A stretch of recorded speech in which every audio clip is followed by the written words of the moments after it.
Good afternoon. My name is Parker Robbins, and I'm a senior linguistics major. I'm very excited to talk to you about my research. The scientific study of language asks how language works, both in an abstract sense as a set of rules and patterns, and in the minds and brains of speakers. As speakers of a language, we all have intuitions about what sounds natural and what doesn't. Using a method called the Grammaticality Judgment Task, we can ask participants to use this intuition to judge whether a sentence sounds natural or not. This in turn allows us to test hypotheses that we might have about the rules of a language. So here's an example. Suppose you're studying English and you have a hypothesis that adjectives about size have to come before color adjectives. You might construct a series of sentence pairs like this one and ask participants to give their gut reaction about which one sounds more natural. So which one sounds more natural to you? Probably the first one, right? This on its surface doesn't mean much, but over lots of trials we can get a sense of whether our hypothesis is right. Of course, it's not quite that simple. As in all experimental methods, we need experimental control to ensure that our hypothesis is really what's driving the results that we're seeing. And there's a whole body of literature about how to make grammaticality judgments more reliable, and my study is just a small part of this.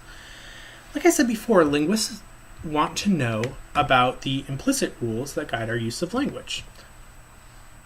However, intuitive knowledge is not the only language knowledge we have. In school, we also learn rules about how language should be spoken. One example is to never end a sentence with a preposition, and these types of rules are called prescriptive rules. And so before I ask you to give your gut reaction, which one sounds more natural? Now imagine you're an English professor and you have to choose which one is better. Which of these sentences would you choose now? You might be tempted to choose the second one over the first one, because English professors are associated with these prescriptive rules, and only that one follows the rule about making sure sentences don't end in prepositions.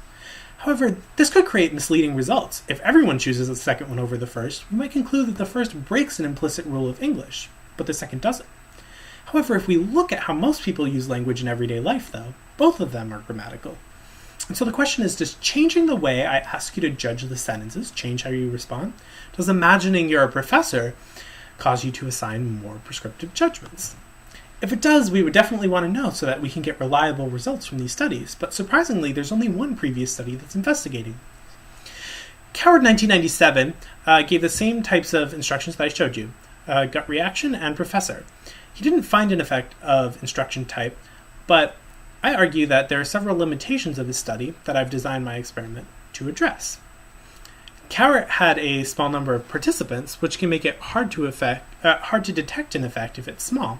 I'm currently in the process of recruiting 200 participants on Amazon Mechanical Turk, an online platform, which allows for quick and effective data collection. In addition to the instruction conditions that Cowart used, I added another one, a peer tutor condition, imagining that you're helping your friend out who's learning English, and that this might cause you to apply less prescriptive judgments. Additionally, Cowart's stimuli were limited. This is because he never actually specifically manipulates prescriptive correctness, only whether a sentence is grammatical. And so in this task, every participant judges every pair of sentences, and it's only instructions that they get that change. On each trial, participants have to choose between two sentences.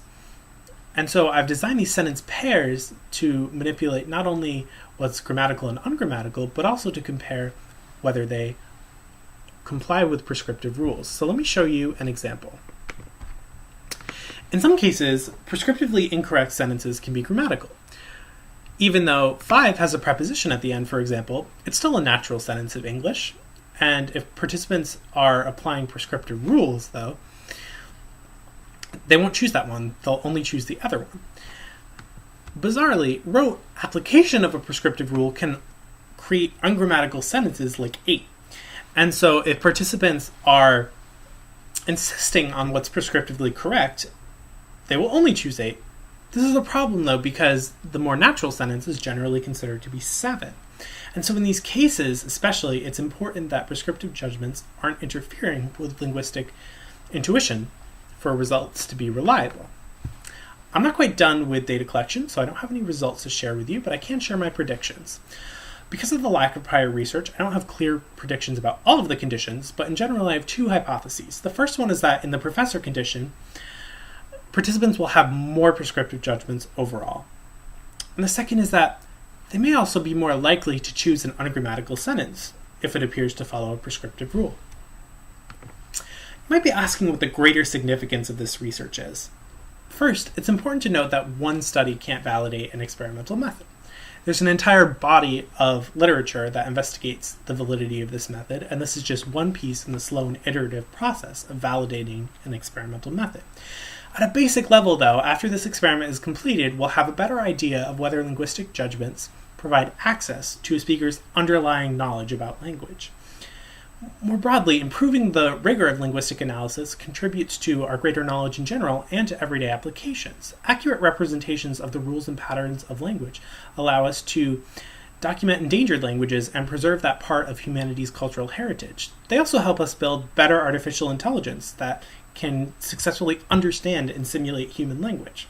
So I hope I've convinced you that language research is not only important for understanding ourselves as a species, but also important in wider applications.